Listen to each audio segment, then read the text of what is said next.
Hey, what's going on, everybody? Welcome back to the channel. In this video, we are looking at the NBA slate for Monday, November 28th. We have a 10-game slate today.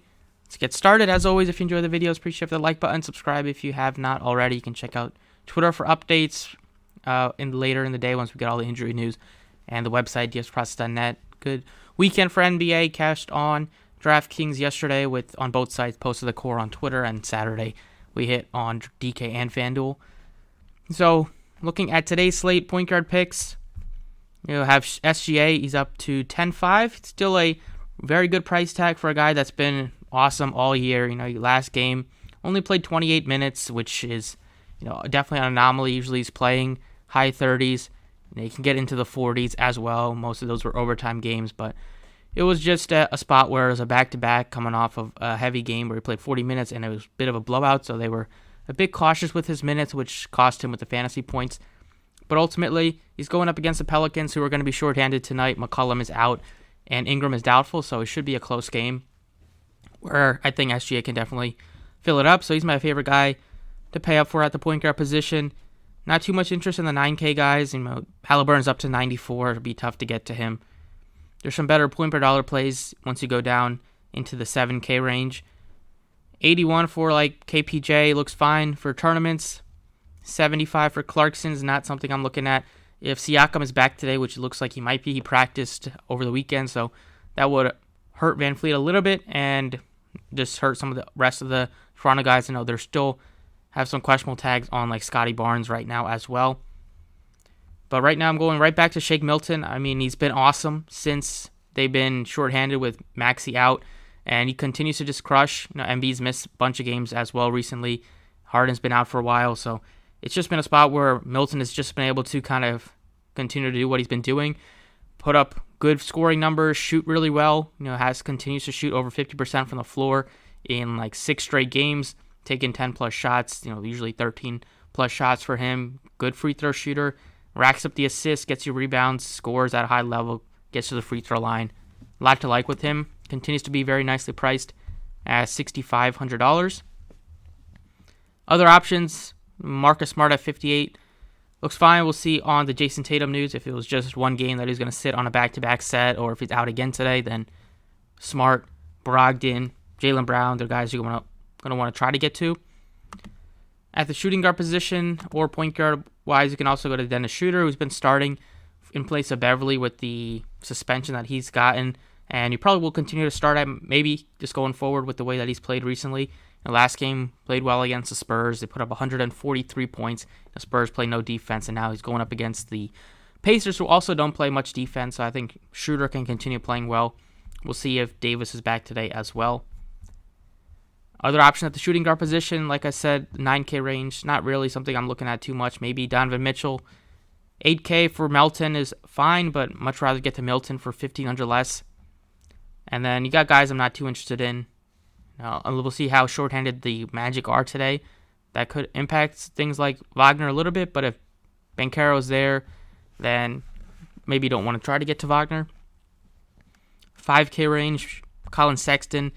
If Conley continues to be out, he's been playing much better, scoring better, and he's able to dish out some assists with the ball handling that he will get, but there is a decent chance that I think Conley is back today, so that would just make me less interested in a lot of the Jazz guards and definitely take some minutes away from Malik Beasley and all those guys. Over at small forward, your pay up is Kevin Durant. He's 11-1. Just really haven't been getting to him with Kyrie there, and just not led to a lot of good fantasy games for Durant. It was much better when they were shorthanded. 79 for Tobias is in play. He's been playing really well recently. Double-double 2 games ago. Just played 30 minutes last night against the Magic. Just with the blowout, they won by 30. But the Pelicans are going to be very shorthanded today, so I want to have some guys on the Pelicans team. First guy that I'm looking at is Trey Murphy III.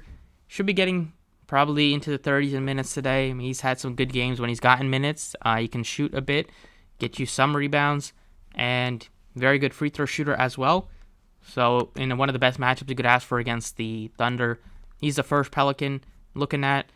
Second one is going to be Zion Williamson. He's only $7,900 as well. His price tag is very cheap. Last game, it was a blowout.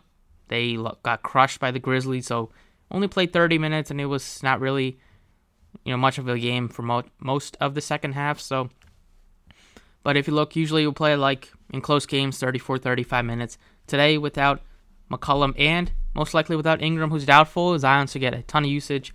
So I think you should crush today against the Thunder. And then the final Pelican at center is going to be Valanciunas. I'm looking at. He's only $5,900. Now, he should also get more minutes. Usually his minutes have been up and down, but with them being shorthanded, they also have questionable tags on like Larry Nance, who's been taking some minutes away from Valanciunas. So if the Pelicans are really shorthanded, then like these three will get a ton of usage. Didn't even talk about like Alvarado yet, but he's in play. But I feel like Valanciunas can definitely put up a ton of fantasy points today. And the price tag just continues to go down. It is a good spot against the Thunder. So that's what I'm looking at for the DraftKings side. Let's take a look at FanDuel. All right, on FanDuel, pretty much the same deal. Milton is similarly priced on both sites. Point guard eligible on FanDuel looks like a great option. Still like getting to SGA if I could have a pay up here. And then other options would be like Campaign, point guard, and shooting guard eligible, only $6,100. Jalen Green has been playing a lot better recently. He's only $67. Clarkson is a lot cheaper. And then Melton, his price tag come way down on FanDuel, down to $62. So, assuming that those guys are continue to be out for the Sixers, then he looks awesome. And then Shooter and Alvarado will be the two value pieces to keep an eye on. Shooting guard, I went with Campaign. He's been down recently. He's been up and down for the stint with Chris Paul out, but Paul's out again today. It's a good matchup against the Kings on the road. Should be kind of a fast-paced, higher-scoring type of an affair, and price tag on Campaign is also very cheap, so probably will take a stab at him. And then you got a bunch of other guys that I mentioned at the point guard position that you could look to at the shooting guard, like Jalen Green. Levine is 67 all of a sudden. Melton is cheap. And then possibly the Celtics guards, depending on the Jason Tatum news. Small forward, Trey Murphy, great value. Against the Thunder, it's a great matchup. Cheap, can give you possibly like 7 to 10x on his best days at this price tag. Tobias is also really nicely priced at 68, assuming that Maxey and Embiid continue to be out for the Sixers. And it doesn't look like Harden will be back for at least a little bit longer than those guys. Power forward, Zion, sub 8K on both sides. Going to be, he's not even much of a pay up at that price tag. He's kind of just a more expensive mid-range play. But it'd be tough to not get to him a game against the Thunder without their other two high-usage players. And last but not least, Valanciunas is even cheaper on FanDuel at only $55.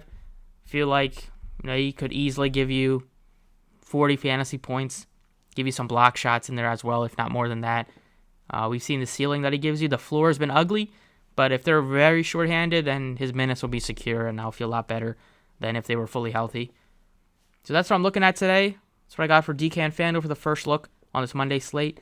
Thank you for watching. Best of luck. Catch you all next time.